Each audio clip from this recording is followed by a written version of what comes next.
Daremos inicio entonces a esta presentación llamada Glóbulos rojos, aspectos bioquímicos y celulares. Para comenzar, hay que saber que los glóbulos rojos fueron los primeros elementos figurados en ser observados en un microscopio luego que fue inventado. Ya, inicialmente se les consideraba como unas partículas inherentes sin función y que se hablaban de que eran posibles burbujas, especialmente cuando se adicionaba agua a estos glóbulos rojos, se veían como que crecía esto. Entonces, tenían esa teoría, pero ya con el año 1865 se observa que el pigmento rojo de esas supuestas burbujas es la que es responsable del transporte de oxígeno, ¿ya? Entonces, fíjense, de ese pequeño descubrimiento hasta hoy en día se conoce entonces el glóbulo rojo, esta célula, como una de las más especializadas de todas nuestras células que poseemos. Especializada me refiero porque cumple una función altamente diferenciada, como por ejemplo una neurona, un espermatozoide, por ejemplo. Entonces entra en esa categoría. El glóbulo rojo, sus características es una célula que tiene un diámetro de 7 a 8 micras y de perfil posee 2,5 micras, que es producido en la médula ósea y vive alrededor de 120 días. Respecto a su tamaño, 7 y 8 micras se refiere en diagonal y el perfil, o sea, la parte que se notaría como por acá, son 2,5 micras, recordando que esta célula tiene una forma de disco bicóncavo. Su morfología, como les dije, es este disco bicóncavo que no posee núcleo y el citoplasma está repleto de hemoglobina y además de enzimas para su metabolismo. También como punto de vista funcional, la función más importante del glóbulo rojo es el transporte de oxígeno acarreando la hemoglobina, ¿ya? Además, otras funciones secundarias también, pero importantes, que es transportar dióxido de carbono en formato de anhidrasa carbónica y con bicarbonato, y también con esos mismos últimos tener una acción de tampón ácido-base. Dentro de toda su estructura en el glóbulo rojo entra especial importancia el estudio de su membrana plasmática, ya porque la membrana plasmática es la que finalmente se encarga de mantener la deformidad y elasticidad de la célula y regular su volumen, ¿ya? Entonces, por eso es sumamente, siempre cuando se estudia el glóbulo rojo, siempre se aborda la membrana plasmática y su estructura. La maduración eritrocitaria, desde que se genera el precursor hematopoyético hasta que avanza, genera distintos estadios que se pueden reconocer morfológicamente. El primer estadio reconocible morfológicamente es el que denominamos como proeritroblasto. El proeritroblasto también se conoce como pronormoblasto, ¿ya?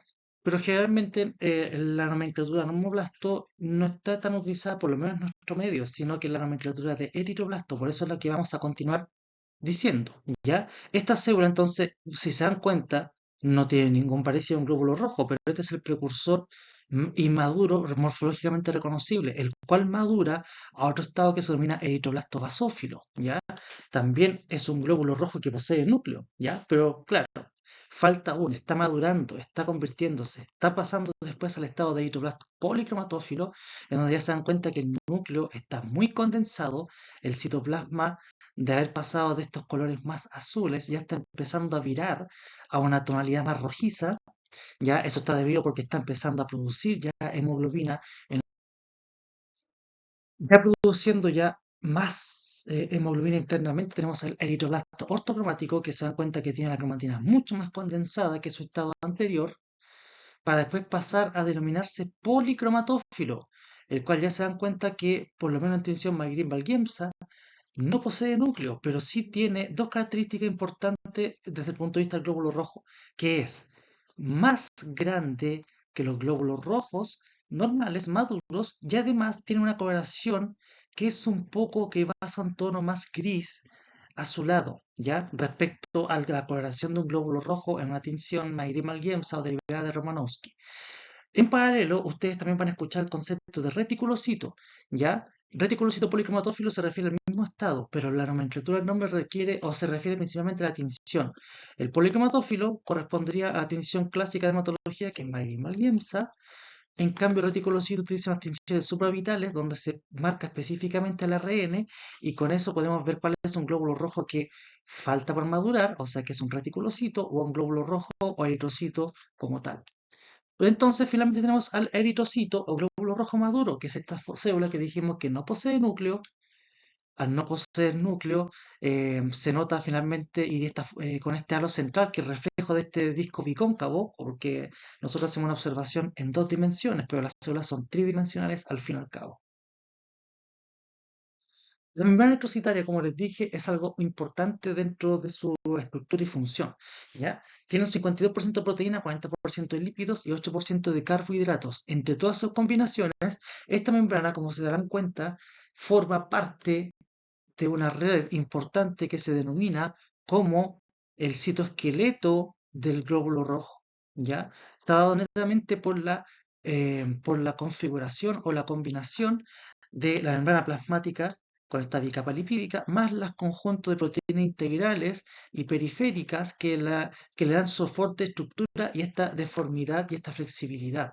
Ya con este conjunto de elementos tienen propiedades osmóticas y permeabilidad bien selectiva, regula el metabolismo también, porque tiene la capacidad de activar algunas enzimas glicolíticas, algunas de estas proteínas, y también, como les dije, el esqueleto de la membrana es quien le da finalmente esta flexibilidad y fuerza para resistir, por ejemplo, a aumentar en volúmenes sin ser destruida, y la flexibilidad para pasar por espacios pequeños y continuar con su ciclo de avance, porque su función finalmente es transportar oxígeno hacia los tejidos para poder mantener la función de nuestro organismo. ¿Ya? Estas proteínas integrales y proteínas periféricas hablan de que pueden tener dos tipos de interacciones, interacciones tipo vertical o interacciones tipo horizontal, dependiendo de cuál es su función, ¿ya? Pero todas en conjunto son las que dan soporte y estructura al glóbulo rojo. En esta figura clásica vemos algunas proteínas que son bastante renombradas en los glóbulos rojos, por ejemplo, las proteínas banda 3, anquirina 4.2, glicoforina A, otras proteínas como por ejemplo 4.1, 4.9, eh, tromomodulinas también pueden haber incluido otro tipo de glicoforinas como la glicoforina C, y también un grupo de proteínas importantes como las espectrinas alfa y beta que están en paralelo a la membrana plasmática. Estas proteínas, entonces, como integrales que están inmersas en la membrana plasmática, tenemos algunas que de importancia, como les dije, las banda 3 son una proteína bastante importante dentro de las funciones o bien reconocida dentro de su estructura del glóbulo rojo. También tenemos glicoforinas, bombas sodio, potasio, ATPasas, GLUT1 también y piezo 1 también, que son moléculas asociadas a transducción o sensoras como tal. Bueno, GLUT1 se imaginarán que tiene relación con lo que es el transporte de glucosa. ¿Ya? Pero banda 3 y glicoforines tienen una función bastante más importante dirigida a fijar el citoesqueleto de la membrana plasmática y tener esta estructura van en paralelo, la bicapa lipídica y el citoesqueleto que va en paralelo a esta bicapa. Tenemos proteínas periféricas que no son las que están inmersas, pero tienen también función importante en el soporte como espectrinas, la proteína 4.1, la 2.1 conocida como anquilinas, o bien las fibras de actina que forman un complejo importante dentro del citoesqueleto celular. La proteína banda 3 es una proteína que tiene un segmento oligosacárido, ¿ya? Si vemos esta estructura, la proteína banda 3 que está señalizada como naranja, tiene esto que es esta ramificación hacia la cara externa de la célula, que es el segmento oligosacárido. Estos segmentos son los que le dan antigenicidad para los grupos sanguíneos I y también para los grupos sanguíneos ABO. ¿Ya? La función, como es una proteína, también tiene una función. La función principal de esta es intercambiar cloro con bicarbonato y su segunda función es fijar el citoesqueleto a la bicapa lipídica. Las glicoforinas se describen cuatro como A, B, C y D principalmente, donde la glicoforina A posee los antígenos para los grupos, digamos, los antígenos M y N, y la glicoforina B para los antígenos S mayúscula, S minúscula y U del sistema sanguíneo MNSU. Y son ricas en ácido ciálico, un elemento que le da carga negativa neta al glóbulo rojo, importante en lo que es repulsión de cargas e interacción con otras moléculas. También están las bombas sodio ATPasa, sodio y potasio ATPasa, que dependen de ATP y que regulan el intercambio entonces entre sodio y potasio. También tenemos los canales GLUT1, proteínas transmembranas, que producen un transporte de glucosa a través de la membrana del glóbulo rojo a través de difusión facilitada. ¿Qué significa eso? Significa que cuando la glucosa se mete en ese canal o llega a interactuar con ese canal, entra fácilmente sin tantos problemas en la célula. Entonces el glóbulo rojo ingresa fácilmente la glucosa a su citoplasma. La espectrina, que es una proteína, entonces, esta que es de periférica, que es la más abundante del citoesqueleto, porque va en paralelo a la bicapa lipídica, es la que tiene las interacciones funcionales con actina, proteína 4.1 y anquirina. Tenemos la proteína 4.1 que también le da estabilidad a la unión de espectrina con actina y estabiliza el anclaje del citoesqueleto a la bicapa lipídica. Y la proteína anquirina también tiene una función de anclaje del citoesqueleto a la membrana lipídica, especialmente a nivel de la proteína banda 3. Existen distintos tipos de patologías eritrocitarias. Como estamos hablando de membranas, ahora vamos a ver las alteraciones que pueden ocurrir en la membrana o también denominadas como membranopatías, ¿ya? Y si tenemos alguna membranopatía, hablamos de alteración de las proteínas de membrana, ¿ya? Y estas alteraciones van a alterar la deformidad del glóbulo rojo y por lo tanto no van a sobrevivir por su paso a través del vaso, ¿ya? En el vaso, como vemos más adelante, tiene una función de filtrar las células y las que no pasan por este filtro por la alteración en su deformidad, son retiradas de circulación, ¿ya? Entonces, una membranopatía, que es una patología que provoca esta alteración de la deformidad, va a hacer que los glóbulos rojos mueran anticipadamente, ¿ya?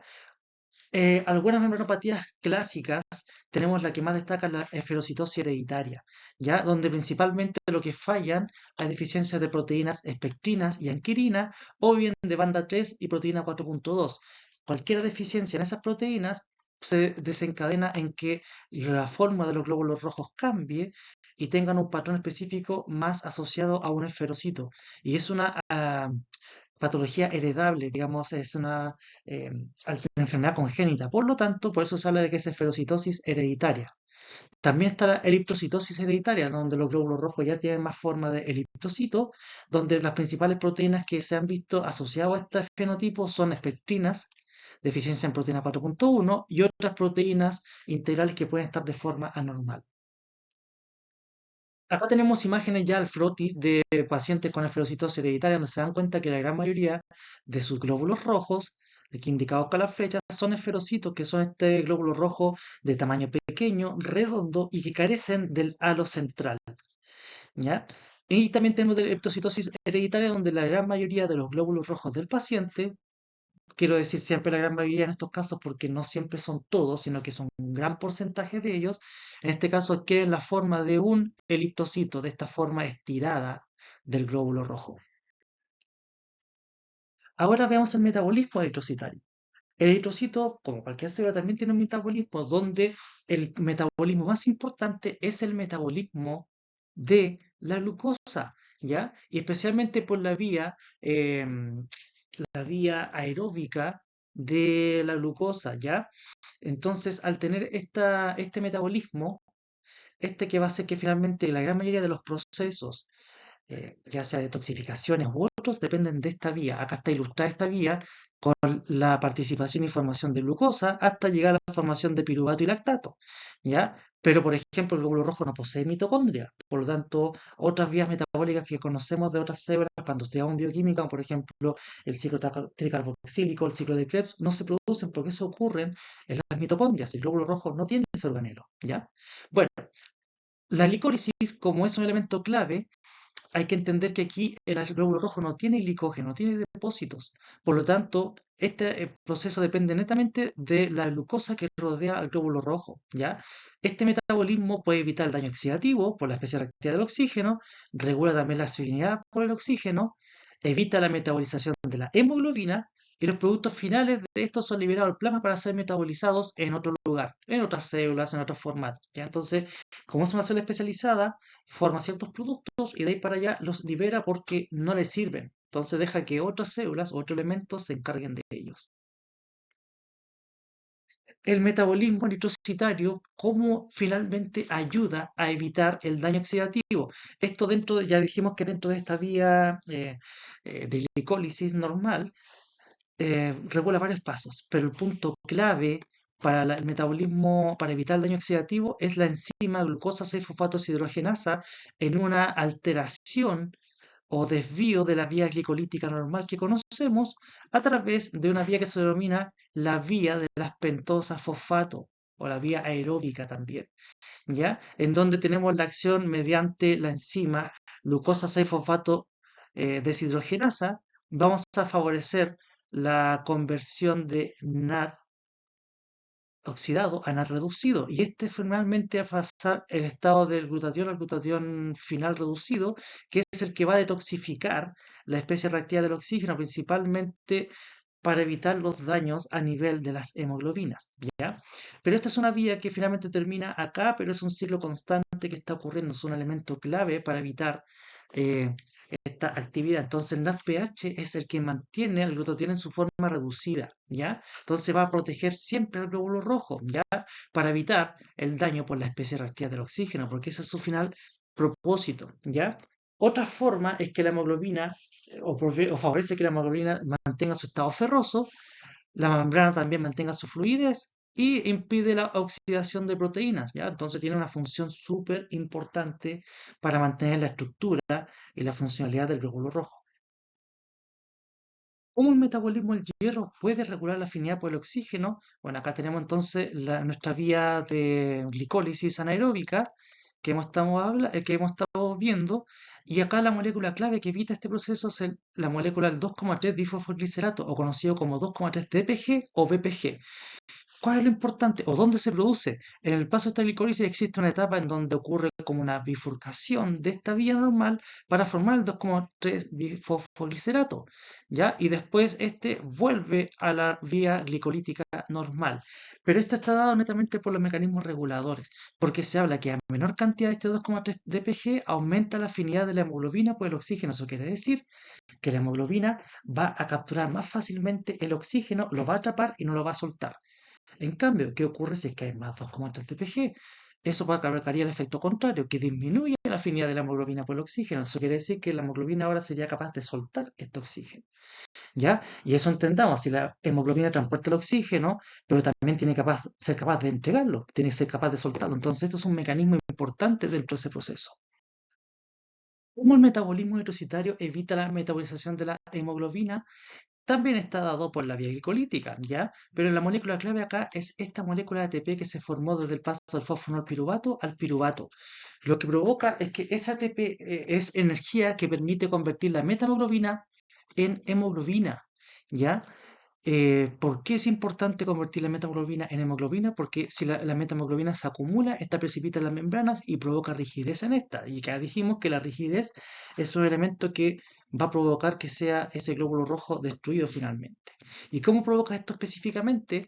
Con el ATP, mediante la enzima metahemoglobina reductasa y protones, favorece que la metahemoglobina se convierta en hemoglobina. Por eso esta ATP de esta vía es la molécula clave para evitar este proceso, o perdón, para favorecer el proceso de producción de hemoglobina y detoxificar la metahemoglobina. Ahora, tenemos otro grupo de patologías que se llaman enzimopatías. Ya vimos que el metabolismo es importante, pero también tenemos las enzimas de este mismo metabolismo, ¿ya? Pero cuando fallan estas, hablamos de que corresponden a enzimopatías. Tenemos un grupo grande de enzimas, ¿ya? De distintas vías, como vimos la vía glicolítica, tenemos la vía laxosa monofosfato también dentro de esas vías, o de los nucleótidos que están involucradas, pero tenemos distintas enzimas y tenemos algunas de estas que sí están relacionadas con alguna alteración a nivel del glóbulo rojo, ¿ya? Por lo general, alguna de estas fallas de estas enzimas va a provocar que la función del glóbulo rojo se altere y que la membrana plasmática al final se provoque, quede inestable. Por eso estas enzimopatías se asocian mucho con anemias hemolíticas. Dentro de esta, por ejemplo, podemos destacar la glucosa 6-fosfato deshidrogenasa. Ya esta enzima, cuando se altera, lo que provoca es mayor daño oxidativo a los glóbulos rojos, provocando que sean mucho más sensibles su membrana y que sean más fácilmente destruibles o retirados de circulación. Por eso se habla de anemias de tipo hemolítica, ya con reducción de contenido de hemoglobina, pero en este caso por destrucción del glóbulo rojo.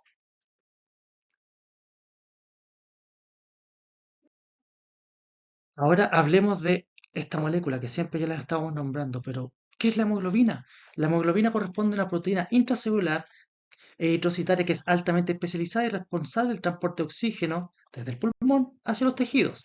¿Ya? Nosotros, o se sabe que cada gramo de hemoglobina puede transportar aproximadamente 1,34 ml de oxígeno. ¿Ya? Este envolvimiento ocupa el 33% del volumen de los glóbulos rojos y en cantidad cada glóbulo rojo tiene en promedio entre 28 a 34 picogramos de hemoglobina. ¿Ya? La función de esta hemoglobina también se puede alterar cuando hay fallas en las membranas o incluso en las enzimas del metabolismo, porque pueden llegar a la larga a cambiar la estructura y o función de esta hemoglobina.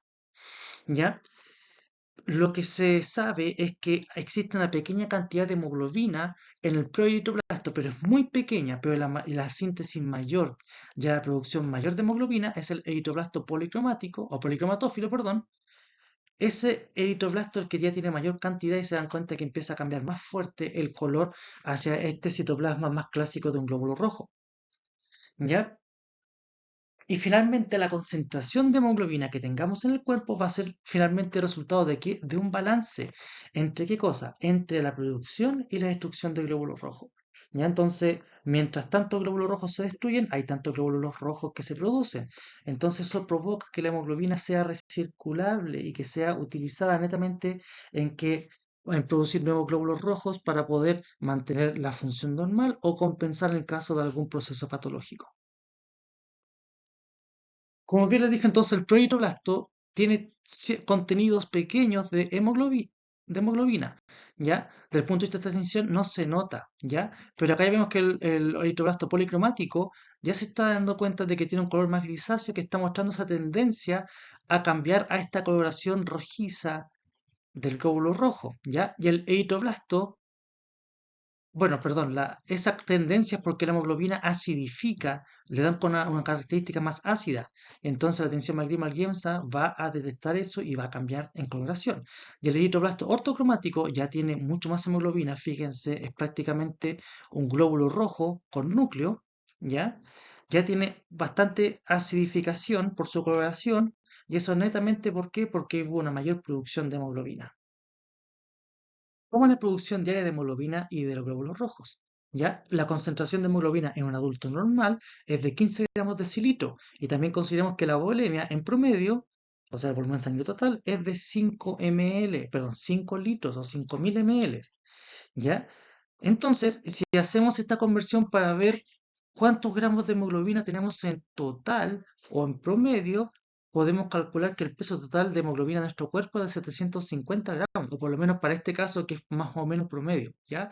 Multiplicando los 15 gramos de cilindro de hemoglobina por los 5000 ml y convirtiéndolo a gramos, entonces finalmente, o las unidades, va a provocar de que nosotros tengamos 750 gramos de hemoglobina en promedio por cuerpo. Ahora, si consideramos que la vida media de un glóbulo rojo es alrededor de 120 días, ¿ya?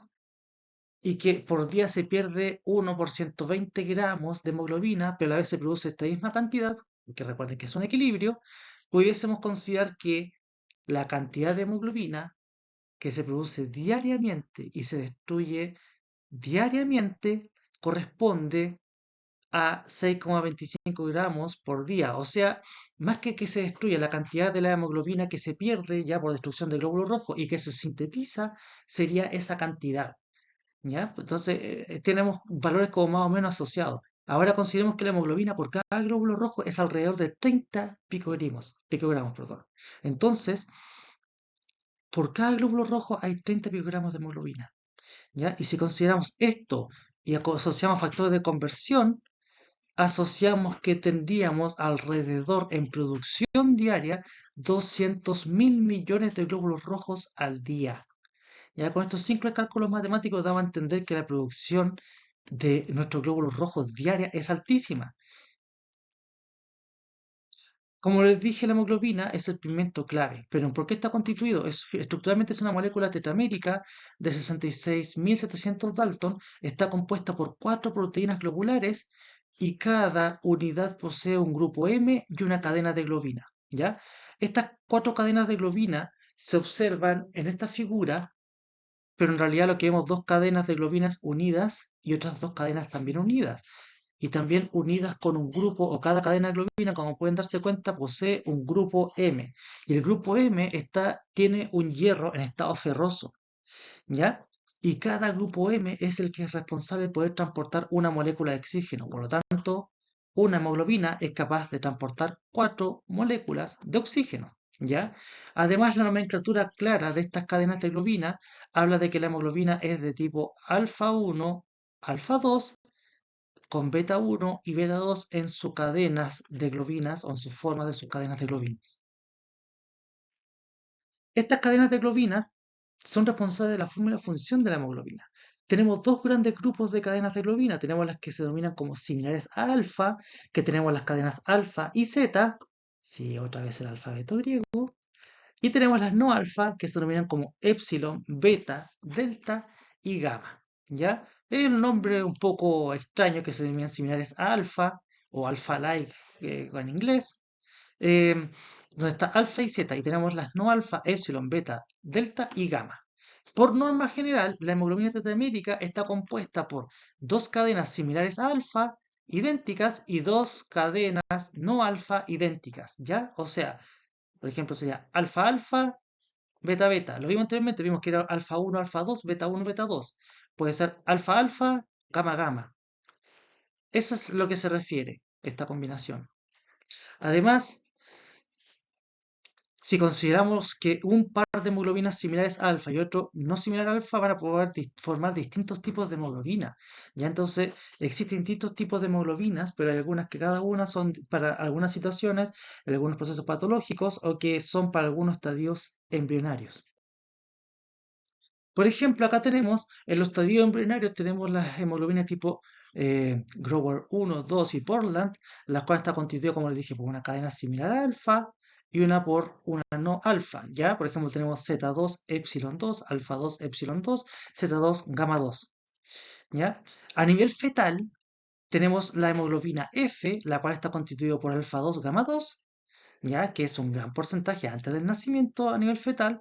Tenemos la hemoglobina A, que es la alfa 2 beta 2, que le tendría el 40% al nacer, ¿ya? Y ya cuando tiene más de un año, vemos que de a poco está o ya bajó considerablemente la cantidad de la hemoglobina F respecto al feto, ¿ya? Bajó considerablemente, la estructura de la misma es alfa 2 gamma 2, pero tenemos también la alfa 2 beta 2, que es la que predomina, que se denomina como hemoglobina A, y la que también suele predominar es la hemoglobina A2, que está compuesta por cadenas de globina alfa 2, delta 2. El adulto ya tenemos nuevamente la misma combinación, hemoglobina A con alfa 2 beta 2 más del 95%, hemoglobina A2 que es alfa 2 gamma 2, perdón, delta 2 que tiene un porcentaje de 1,5 al 3,7% de toda la hemoglobina, y la hemoglobina F es alfa 2 gamma 2, que es el menos del 2% del total de las cadenas de globinas, de las hemoglobinas circulantes. Esta producción de cadena de globina, como es una proteína, tiene una regulación génica, que tiene una transcripción, que a partir del ARN mensajero de la cadena de globina, pasando por los ribosomas, van a generar entonces finalmente esta proteína o estas cadenas de globina, las cuales se van a plegar finalmente, van a tener aquí esta forma ya bastante plegadas y van a adicionar finalmente van a adicionar hierro para tener con el grupo, para finalmente formar el grupo M. El hierro proviene de dónde? Después del metabolismo a nivel mitocondrial, este hierro se libera, ¿ya? Y va a pasar finalmente a formar el grupo M. Por lo tanto, ya tendríamos la cadena de globina ya formando y unidas con hierro, pero recuerden que las cadenas de globinas están compuestas por dos dímeros iguales, o sea, dos alfa, dos beta, o dos similar alfa, dos no alfa, y estas después se van a unir y formar estos dímeros para hacer finalmente un tetrámero estable. Ya en este caso corresponde un tetrámero alfa 2 beta 2, que es el más clásico que vimos, que corresponde a la hemoglobina A, que es la que abunda en nuestro cuerpo. ¿Ya? Tenemos que a nivel de cromosoma 6 están los segmentos génicos que producen para las cadenas Z alfa, que son las similares alfa, y en el cromosoma 11 están las cadenas de globina epsilon, gamma, delta y beta, ¿ya? Que son principalmente de tipo no alfa. La función de la hemoglobina Ya hemos dicho, es el transporte de oxígeno. ¿Ya? La afinidad de la hemoglobina entonces por el oxígeno va a disminuir en los tejidos. ¿Por qué? En los tejidos normalmente va a disminuir porque hay baja presión de oxígeno. Y eso provoca un efecto en la hemoglobina que al bajar la presión de oxígeno, la hemoglobina pierde su afinidad por el oxígeno. Entonces, eso va a hacer que provoque un efecto. ¿Cuál? Que finalmente sea la capacidad de soltar el oxígeno, ¿ya?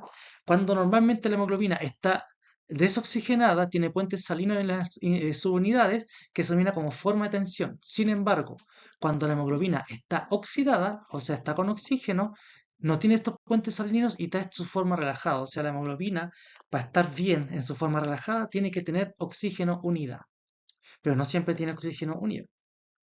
¿Ya? Hay una medida que sirve para medir la afinidad de la hemoglobina por el oxígeno, la cual se denomina como P50. ¿Y qué se define como la P50? Es la tensión del oxígeno en la cual la hemoglobina se satura al 50%. ¿Ya? ¿Y cómo se determina ese P50? Por un típico gráfico que mezcla la presión parcial del oxígeno del ambiente versus el porcentaje de saturación de hemoglobina por oxígeno. Estos parámetros que enorme forman una curva que se denomina curva de disociación de la hemoglobina. Esta curva, como en el eje X, posee la presión parcial de oxígeno y también tenemos el porcentaje de saturación de la hemoglobina por oxígeno en el eje Y. Tenemos una curva sigmoide normal que representa esta saturación de hemoglobina, pero tenemos dos posibilidades, que se desplace a la izquierda o que se desplace a la derecha. Que se desplace a la izquierda quiere decir que la afinidad de la hemoglobina está incrementando por el oxígeno y a la derecha es porque se está reduciendo. ¿Qué factores incrementan la afinidad de la hemoglobina por el oxígeno? Que exista disminución de la concentración de protones. Eso significa, en pocas palabras, que aumenta el pH. ¿Sí? También disminución del dióxido de carbono, también disminución de la temperatura y disminución del 2,3 difosfoglicerato. En caso contrario, o al otro extremo, si se incrementa los protones, o sea, disminuye el pH, incrementa el CO2, incrementa la temperatura o incrementa la concentración de 2,3 dpg en los glóbulos rojos, la afinidad de la hemoglobina por el oxígeno disminuye, ¿ya? Entonces, la curva lo que está mostrando finalmente es que la unión de, de una molécula de oxígeno a la hemoglobina facilita la unión de otras hemoglobinas por el oxígeno, porque es simple, si ya aumenta un poquito más el porcentaje de saturación de hemoglobina, va a aumentar digamos, asociada por la presión parcial, va a hacer que esto aumente en un punto, aumente ya de golpe. ¿Ya? Entonces esa es la gracia de hacer una curva sigmoide, que con un pequeño estímulo de unión de hemoglobina va a aumentar exponencialmente o considerablemente. Y lo mismo en caso contrario. Una molécula clave dentro de la función de la hemoglobina, como hemos visto, es el 2,3 dpg o 2,3 ppg, ¿ya? Se sabe que su ausencia baja la P50, por lo tanto, existe poca liberación de oxígeno a los tejidos, ¿ya? En la adaptación a la altura, los glóbulos rojos lo que normalmente hacen, o un organismo lo que hace, es producir más 2,3 dpg para favorecer la oxigenación de los tejidos. ¿Ya? Con esta tabla vamos a ver que hay factores que incrementan la afinidad y disminuyen la afinidad, como lo vimos en la gráfica anterior, ¿cierto? ¿Qué pasa con el 2,3 dpg? Para poder entender un poco esta lógica de por qué incrementar la afinidad o por qué bajar la afinidad, ¿ya? Se sabe que la disminución del 2,3 dpg o ppg incrementa la afinidad de la hemoglobina por el oxígeno. Eso quiere decir que la hemoglobina está susceptible a poder capturar oxígeno y unirlo. ¿Ya? Eso es para fines de transporte u otras cosas. Pero, si se dan cuenta, en la adaptación a la altura, los glóbulos rojos producen más 2,3 dpg. ¿Ya? ¿Y qué es lo que pasa cuando se produce más 2,3 dpg? Disminuye la afinidad, ¿ya? Entonces, la hemoglobina tiene menor afinidad por el oxígeno, por lo tanto, va a tender a soltarlo. Y por eso se habla de que se favorece la oxigenación de los tejidos, ¿ya? Entonces, con eso se asegura de que el glóbulo rojo, de que el oxígeno que tenga la hemoglobina lo libere en el lugar que lo necesita y en los tiempos adecuados, ¿ya? Por eso se incrementa o se baja la afinidad de la hemoglobina por el oxígeno, bajo esas perspectivas. También la hemoglobina tiene función de transporte de gases, ¿ya? En donde hay que ver bien cómo funciona esta cinética, principalmente dependiendo en qué contexto se encuentra. Por ejemplo, a nivel pulmonar, ¿qué es lo que va a ocurrir? ¿Ya? El oxígeno que está en los pulmones, o sea, piensen, inspiren, ahí todo ese oxígeno se va a unir a la hemoglobina, ¿ya? Entonces, el oxígeno que entra se va a unir a la hemoglobina que está protonada y va a dejar a la hemoglobina oxigenada liberando un protón. Este protón se va a unir después al bicarbonato, el bicarbonato que entró por estos, como los canales de banda 3 que permiten la entrada de bicarbonato intercambiándolas por cloro, ¿ya? Y finalmente con esta unión se va a formar el ácido carbónico, ¿ya? Una vez que se formó el ácido carbónico, lo que va a provocar es que mediante la enzima anhidrasa carbónica se degrade este bicarbonato, perdón, este ácido carbónico en agua y dióxido de carbono. ¿Ya? En donde el dióxido de carbono debería ser eliminado cuando uno expira durante la respiración, ¿ya?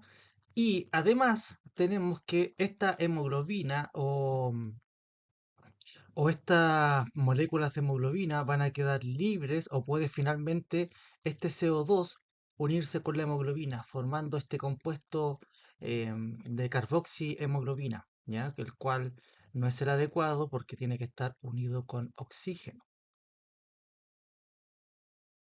¿Qué ocurre ahora con esto a nivel de los tejidos? Hay que pensar que ocurre como los eventos contrarios, pero bajo qué circunstancia o en qué situación va a ocurrir esto, ¿ya? A nivel de las células, como la presión parcial del oxígeno es menor, va a favorecer la entrada de dióxido de carbono hacia el glóbulo rojo, ¿ya? Y este dióxido de carbono, al unirse con una molécula de agua, va a formar el ácido carbónico, ¿ya? Finalmente, este ácido carbónico se va a disociar, como va a haber más tendencia a formar este producto, se va a disociar en bicarbonato y en un protón, ¿ya? El bicarbonato, por una parte, se va a liberar del glóbulo rojo, pero para mantener el equilibrio de cargas, y como el bicarbonato es negativo, va a entrar una molécula de cloro para mantener ese equilibrio. Finalmente, entendiendo de que este proceso está ocurriendo con mayor fuerza dentro de las células va a incrementar gradualmente la concentración de protones, ¿ya? Entonces, al haber mayor concentración de protones, va a favorecer que la hemoglobina pierda afinidad por el oxígeno y lo desplace, y favoreciéndose de que esta hemoglobina se protone y tenga un protón y libere el oxígeno, el cual finalmente va a ser transportado hacia las células finalmente. Y así es como entonces se mantiene este equilibrio. Por eso se hablaba de que uno de los elementos importantes que regula la afinidad también son los protones, además del 2,3 dpg.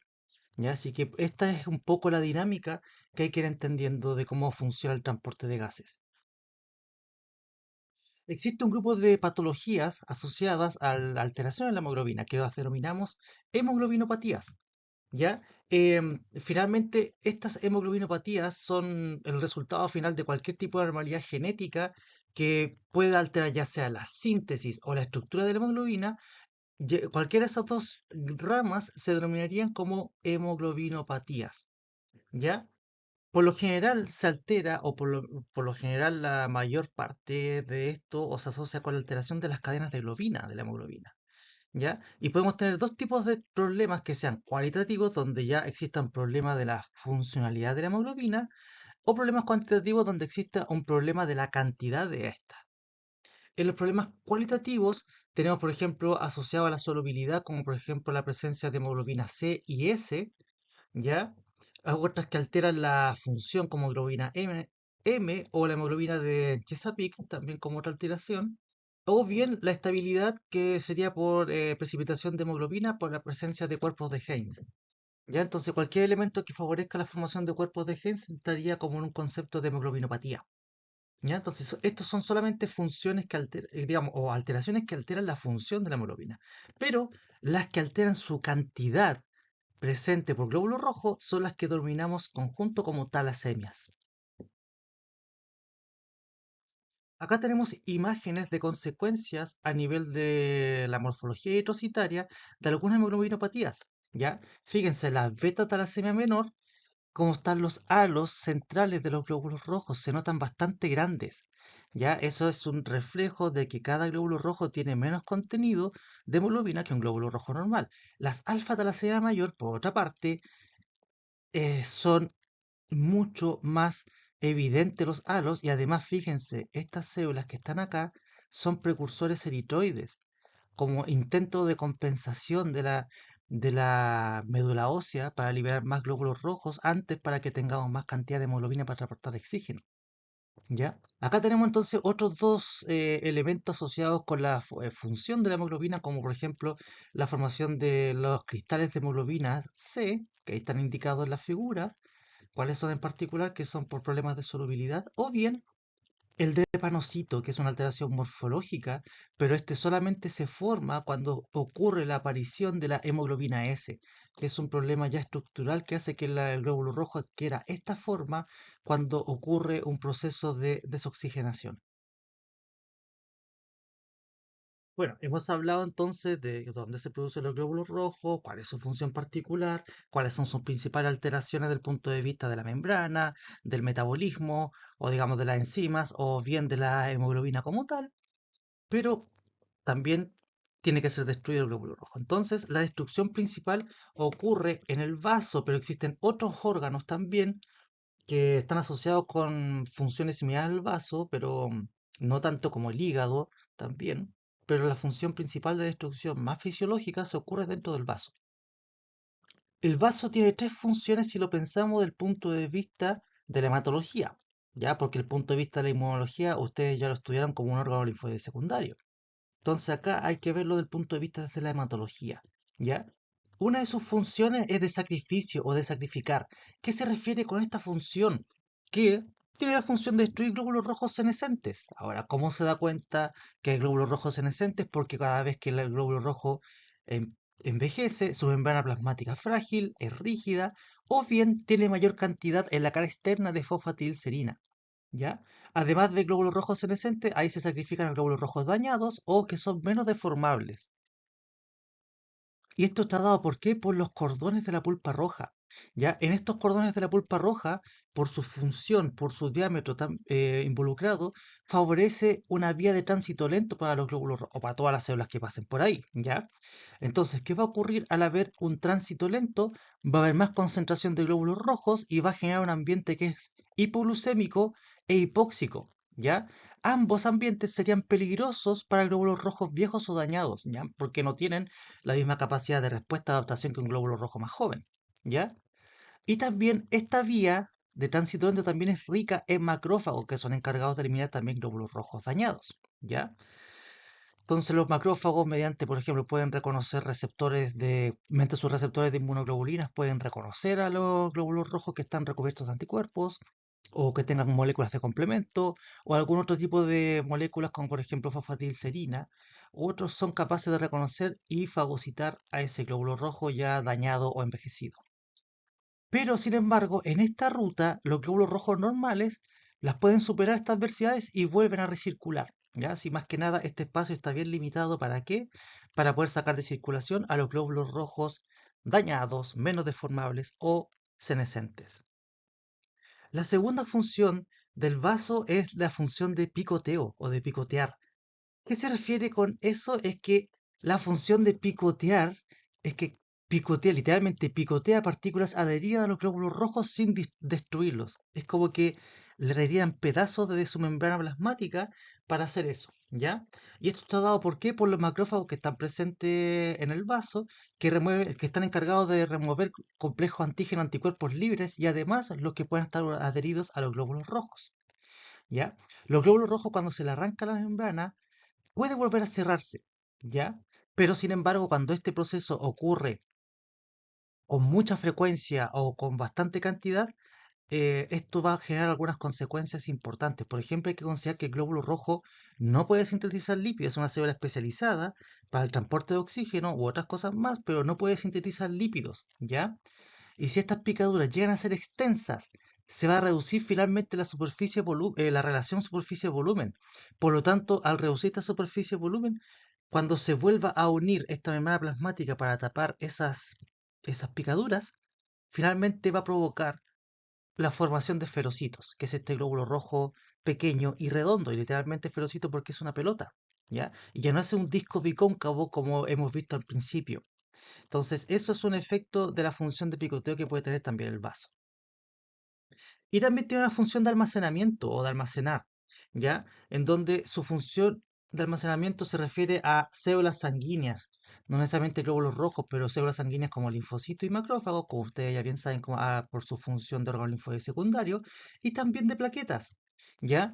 Y de hecho, tiene una función de almacenamiento de plaquetas bastante importante porque, por ejemplo, cuando ocurre esplenomegalia, o sea, un aumento del volumen del vaso, esta puede llegar a acumular hasta el 80 al 90% de las plaquetas circulantes. Por lo tanto, podría llegar a causar, o esta esplenomegalia puede provocar una trombocitopenia secundaria a esta esplenomegalia. Eso es lo importante, por ejemplo, de esta función de almacenamiento y poder ver la relación que puede ocurrir con las esplenomegalias también. La destrucción del glóbulo rojo no es solamente destrucción como tal, ¿ya? Ahora, el glóbulo rojo nosotros vemos lugares que pueden ser destruidos, ¿ya? Dijimos que el vaso es uno, pero están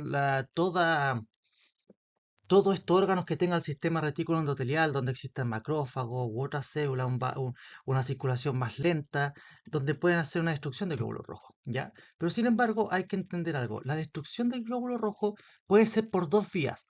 Puede ser por la vía extravascular o la vía intravascular. Nosotros hablamos recién del vaso, ¿ya? El vaso y el sistema retículo endotelial con otros órganos, como por ejemplo el hígado, además del vaso, va a provocar ciertos pasos importantes. Y quiero que veamos entonces qué es lo que ocurre en la hemólisis o la destrucción del glóbulo rojo extravascular. Como van a ser fagocitados por macrófagos, estos macrófagos internamente van a degradar al glóbulo rojo y todos los elementos que están presentes ahí se van a reutilizar. Por ejemplo, el grupo M va a ser vuelto finalmente, va a liberar el hierro para que forma parte del pool del hierro plasmático y la protoporfirina que estaba presente también y que formaba parte del grupo M. ¿Ya? Esta va a también metabolizarse posteriormente, va a haber liberación de monóxido de carbono a base de estos procesos y también va a formarse a lo largo con la metabolización en bilirrubina, pero ¿de qué tipo? No conjugada. ¿Ya? Esta bilirrubina no conjugada va a transportarse por el sistema sanguíneo hasta llegar al hígado, ¿ya? Por ejemplo, si es que tuviesen otro elemento, ¿ya? Y por lo tanto en el hígado va a ocurrir el proceso de conjugación de la bilirrubina, entonces vamos a tener la bilirrubina conjugada. Y finalmente esta bilirrubina en el tracto gastrointestinal va a ser convertida en glucofilinógenos y va a ser eliminada mediante las heces o bien la orina. Ese es el proceso normal de destrucción de glóbulo rojo. Ahora, ¿qué ocurre con la destrucción intravascular? ¿Puede ocurrir destrucción intravascular algunas veces? Sí, ya, pero normalmente no es su proceso más fisiológico de destrucción. Pero ¿qué ocurre si que el glóbulo rojo se destruye a nivel eh, del vaso sanguíneo? Ya, acá hablamos de extravascular porque ocurre la destrucción dentro de un macrófago que fue sacado ya del vaso sanguíneo. Acá ocurre el vaso sanguíneo como tal. En el vaso sanguíneo, si ocurre esta destrucción, podría haber dos posibilidades. Uno, que directamente esta hemoglobina pase, o principalmente las hemoglobinas pasen al riñón y se libere hemoglobina, metahemoglobina o en formato de hemosiderina. Serían las tres formas que puede ser eliminado a través de la orina. ¿Ya? Si se destruye intravascularmente, entonces la hemoglobina, va a haber hemoglobina libre en el plasma. ¿Ya? Esta hemoglobina libre en el plasma podría tener dos consecuencias. Ocurra oxidación hacia metahemoglobina y esta metahemoglobina pueda finalmente estar unido como metahemoglobina albúmina, que se formara un complejo de transporte de esta metahemoglobina a través de la albúmina, o bien esta hemoglobina, mediante la acción de hemopexina, finalmente va a favorecer que forme un complejo con este grupo de hemoglobina o AM finalmente para poder evitar de que quede libre en el plasma. También tenemos otro regulador importante de la hemoglobina plasmática libre, ya porque como la hemoglobina tiene una función importante de transporte de oxígeno y que tiene una alta capacidad también de unirse al dióxido de carbono, dependiendo de en qué esté unido, el organismo requiere de regular esta hemoglobina, de que no quede libre, Entonces, por lo mismo, existe una molécula que se denomina aptoglobina presente en el plasma sanguíneo, la cual cuando ve hemoglobina libre va a formar un complejo con la hemoglobina. Entonces está este complejo de hemoglobina, aptoglobina. ¿Para qué función? Para llegar, o con qué fin? Para llevarla al hígado. Y en el hígado, con esta función o con este complejo va a ser degradado, en donde ya podríamos reutilizar el hierro del grupo M para que formar para el pool de hierro del cuerpo, las moléculas de globina para formar también o para favorecer el pool de proteínas plasmáticas y va a haber expiración de dióxido de carbono. Entonces, se dan cuenta, la aptoglobina hace lo que va a ocurrir finalmente con la destrucción fisiológica del glóbulo rojo, pero o sea, cuando ya esté destruida dentro del mismo vaso sanguíneo. Ahora, analicemos lo siguiente. ¿Por qué le expliqué todo esto? ¿Por qué expliqué todo lo otro? Porque en procesos patológicos, donde por ejemplo existe mayor destrucción de glóbulos rojos, esta mayor destrucción puede ser de tipo extravascular o intravascular.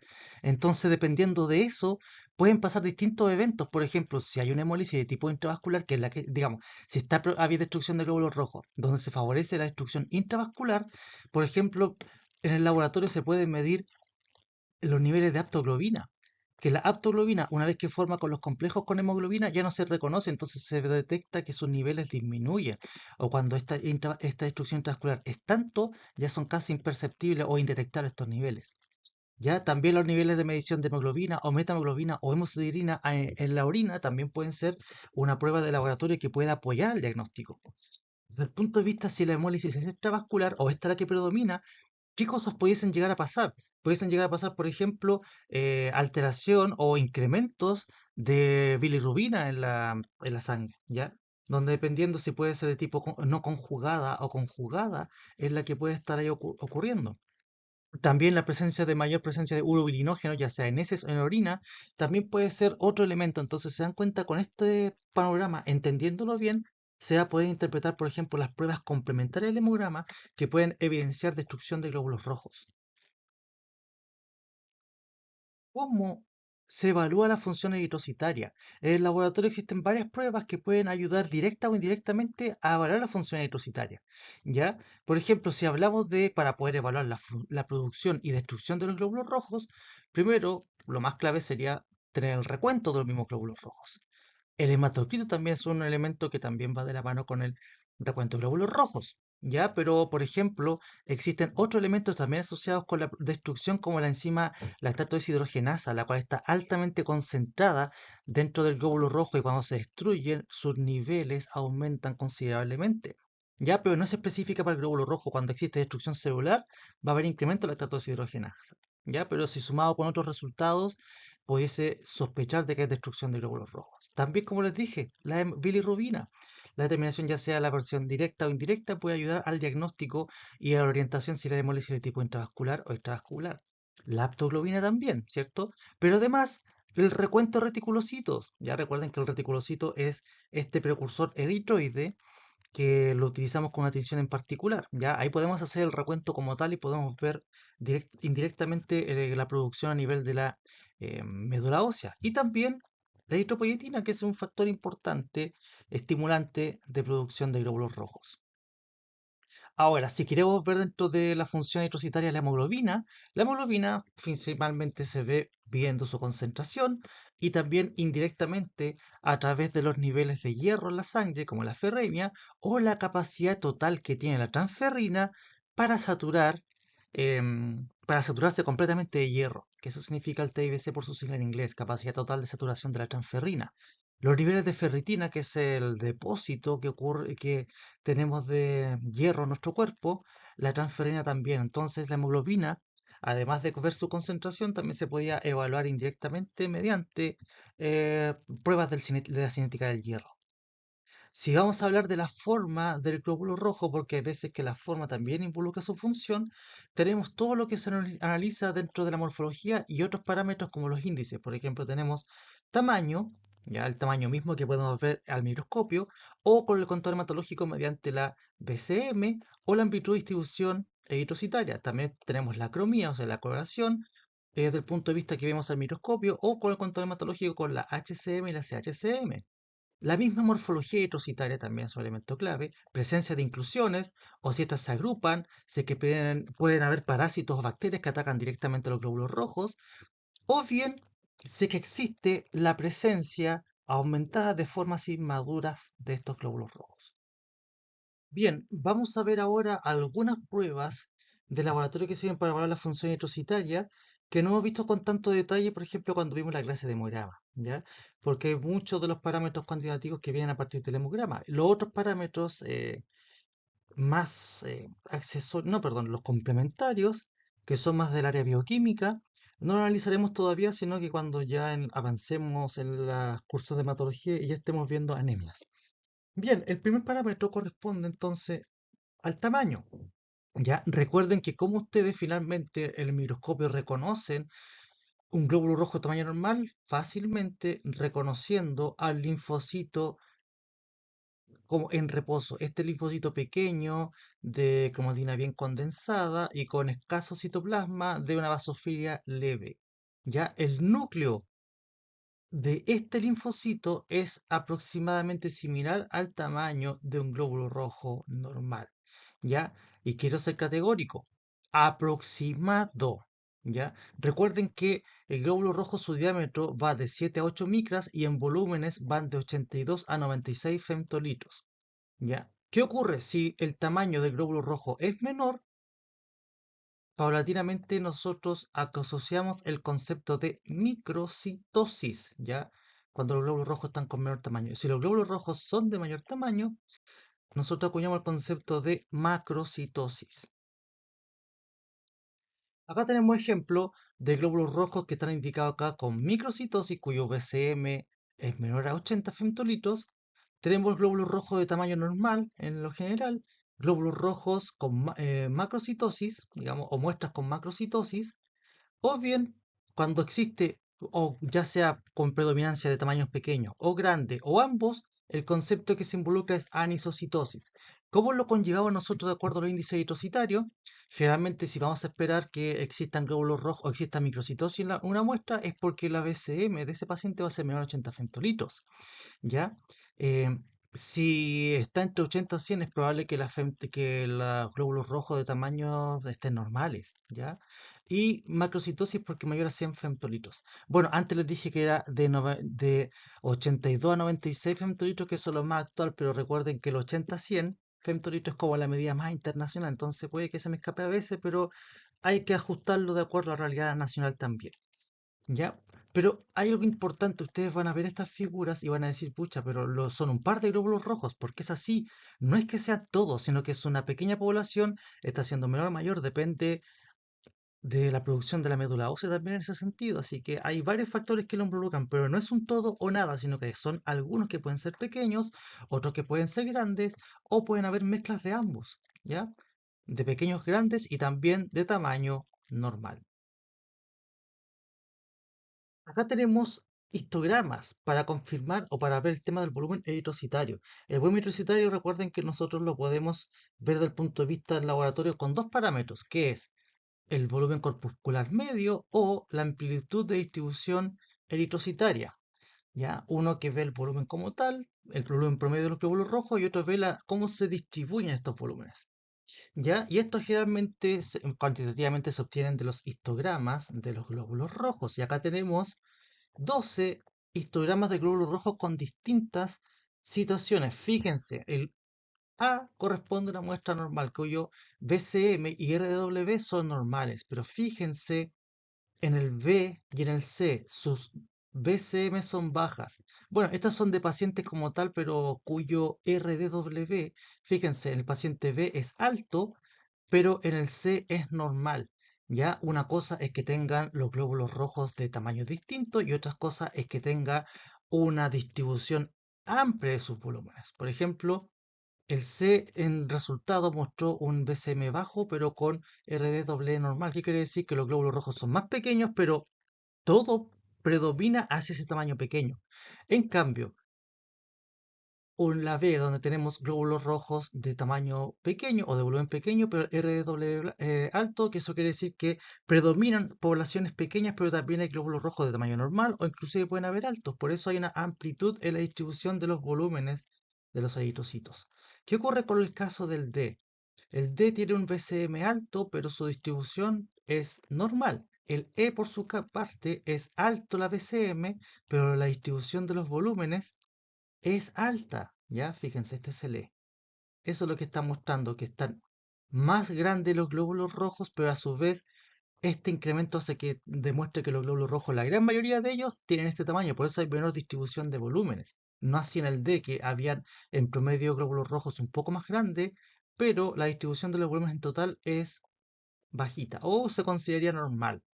La F tiene el VCM alto con una RW alta. El histograma G, si se dan cuenta, en promedio, fíjense, está alterado en su forma, pero del punto de vista de promedio es normal. Pero fíjense, tiene glóbulos rojos pequeños, glóbulos rojos grandes, pero la VCM, como es una medida de tendencia central, va a decir que esta es normal.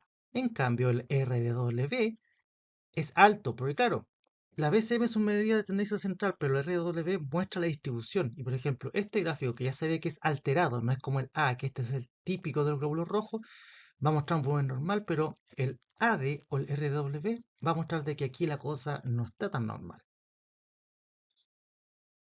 En la H tenemos un bajo VCM con un alto RW.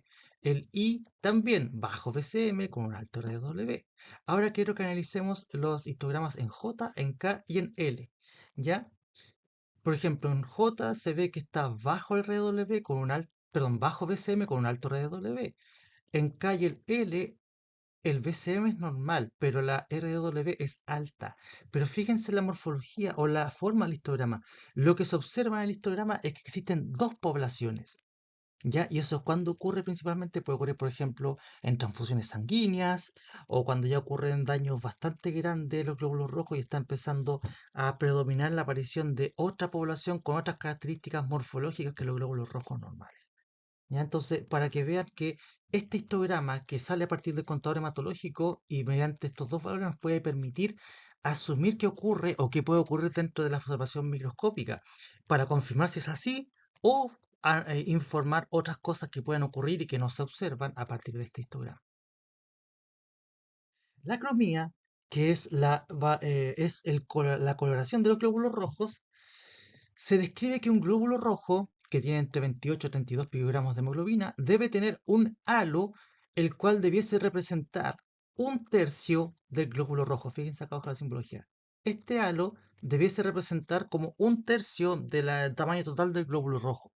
¿Ya? Si este halo es más grande que esta definición, estamos hablando de que existiría baja coloración del glóbulo rojo, por lo tanto acuñamos el concepto de hipocromía, ¿ya? Fíjense acá, estos glóbulos rojos viendo como la distribución con su halo, en donde tenemos el marcaje normal versus el halo, digamos, hasta donde llega lo normal y dónde está el halo de la célula hipocrómica, ¿ya? Y se dan cuenta inmediatamente, por ejemplo, la más grande es muy evidente, pero por ejemplo en esta hay que empezar a afinar bien el ojo para poder darse cuenta de estas sutilezas, especialmente cuando existen glóbulos rojos con hipocromía, que es bastante más sutil. La hipocromía, fijémonos acá, entonces glóbulos rojos con hipocromía, esta es una gran hipocromía muy evidente. Ya, glóbulos rojos normocromía, que quiere decir que son glóbulos rojos con un halo pequeño que representa un tercio del volumen. También en la cromía involucra otro concepto que es la policromatofilia, que son estos que están acá. ¿Y qué son los ¿Y qué involucra la policromatofilia? Es un incremento de los policromatófilos, que son estas células, que son el estado precursor ante el glóbulo rojo, que es un glóbulo rojo que tiene aún contenido de ARN, por eso su coloración, y es más grande. ¿Ya? Por eso ya hablamos de policromatofilia. ¿Ya? Y anisocromía, a nivel general, si es que existe una tendencia a ver hipocromía o policromatofilia, se habla de anisocromía, al igual que si lo vemos con lo similar con la anisocitosis. Bien, ahora la pregunta es, ¿por qué no hay? Si hay hipocromía, no hay hipercromía. Hipercromía sí puede existir en algunos textos, sin embargo, clínicamente hablando, la hipercromía como tal no tiene como una consecuencia clínica significativa. ¿Ya? Y por eso quizás no hay materia de estudio o no se observa, pero sí la hipocromía, que tiene que ver con baja hemoglobina, tiene ya directa relación con la oxigenación tisular. ¿Ya? Entonces estamos hablando de un elemento que es bastante importante.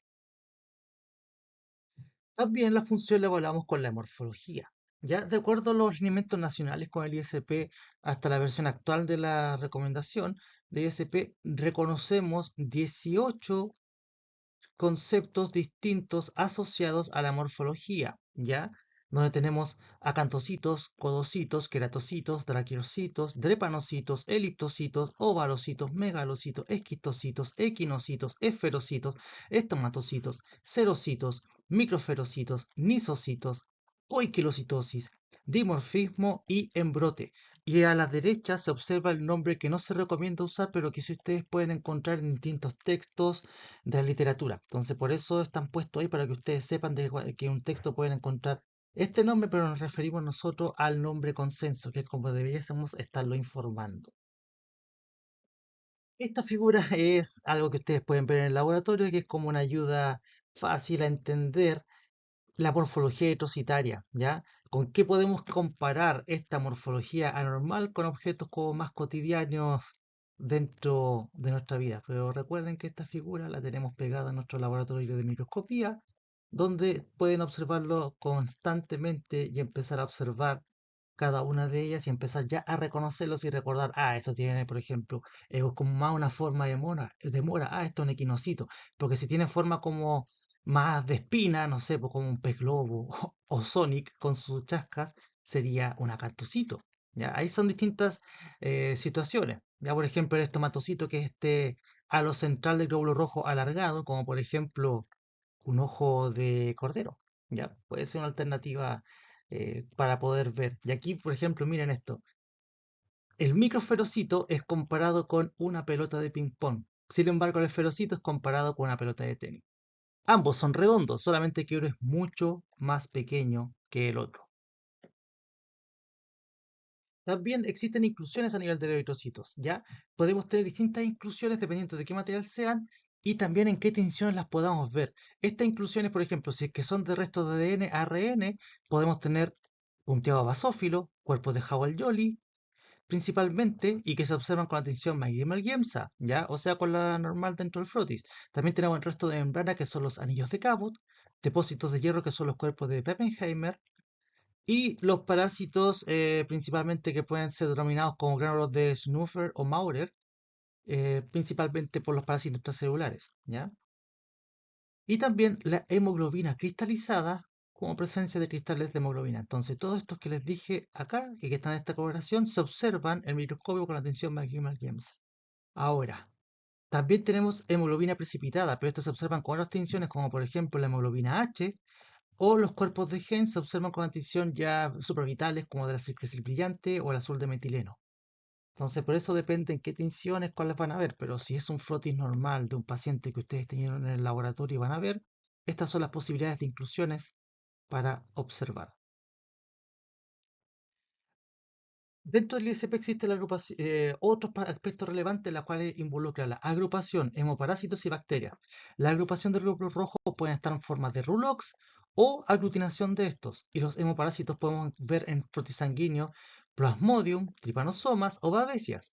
Y bacterias también se pueden observar especies bacterianas dentro del torrente sanguíneo, principalmente en leucocitos o circulando dependiendo de qué tan grave sea el cuadro clínico.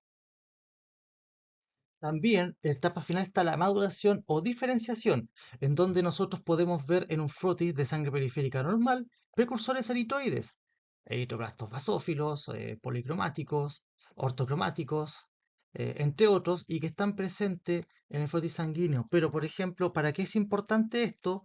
Es importante porque todos ellos los podemos diferenciar como eritroblastos y a la hora de informar se hablan de eritroblastos independiente del detalle que sea, ¿ya? Y de hecho, si recuerdan en el hemograma de 5 partes con fluorescencia, estos se agrupan con el concepto de glóbulos rojos nucleados, ¿ya? Y que principalmente alteran el recuento de leucocitos cuando, digamos, aparecen va a alterar el recuento leucocitario si es que el principio de medición del recuento leucocitario es a través de la observación de núcleos.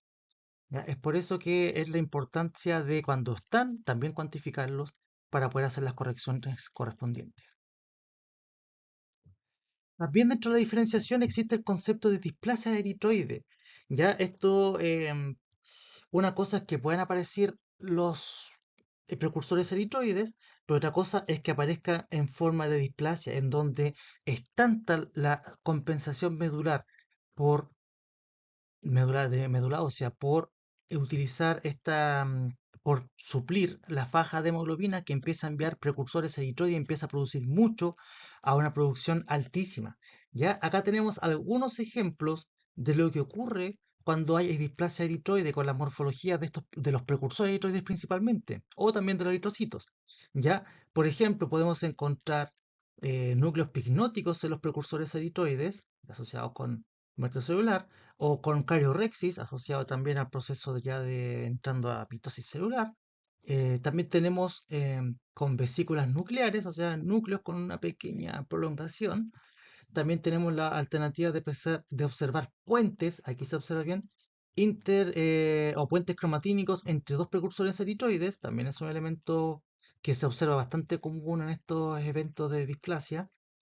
También tenemos la opción o otro elemento que nos puede ver es estos cambios megaloblastoides de los glóbulos rojos, que quiere decir que son aumentos de los tamaños de estos glóbulos rojos, ¿ya? Con presencia de megalocitos o ovalocitos, ¿ya? Pero ovalocitos es la nomenclatura que nosotros utilizamos más comúnmente. También tenemos la alternativa de observar precursores linfoides, perdón, precursores eritroides binucleados, ya, por este puente cromatínico pequeño, que sería como una evolución de lo que estaba acá de esta vesícula aparentemente, o precursores con núcleos en flor, como aparece acá, o bien un precursor eritroide grande y multinucleado. Todo eso, ¿qué es lo que son? Son finalmente, si ustedes se dan cuenta, reflejos de una mitosis desesperada, de una mitosis tan grande que hace que existan estas observaciones dentro de esto o cuál es el fin de esto, es que tengamos más hemoglobina disponible en el torrente sanguíneo para transportar, ¿ya? Por si acaso, estos glóbulos rojos grandes también son reflejo de una asincronía dentro de la mitosis celular, ¿ya? Así que cuando veamos anemias megaloblásticas van a entender que se refiere un poquito más, pero para que entiendan también de que la displasia es un concepto que se asocia a que existen precursores, pero no están en su forma normal porque están siendo liberados de forma, eh, digamos, podemos hablarlo burdamente como desesperada. Y bien, por fin damos finalizada esta etapa. Vimos algunas pruebas de laboratorio y como les dije, algunas ya las vimos en la clase de hemograma y otras que son relacionadas con pruebas bioquímicas. Entonces, que no vale mucho la pena ver, pero sí reconocer cómo se destruyen los glóbulos rojos para tener claro cuáles son los elementos bioquímicos que pueden ser cuantificados y para que sea un complemento al diagnóstico, por ejemplo, de anemias hemolíticas u otra destrucción de glóbulos rojos por el laboratorio. Entonces, con esto agradezco su paciencia y haber escuchado esto y hasta la próxima.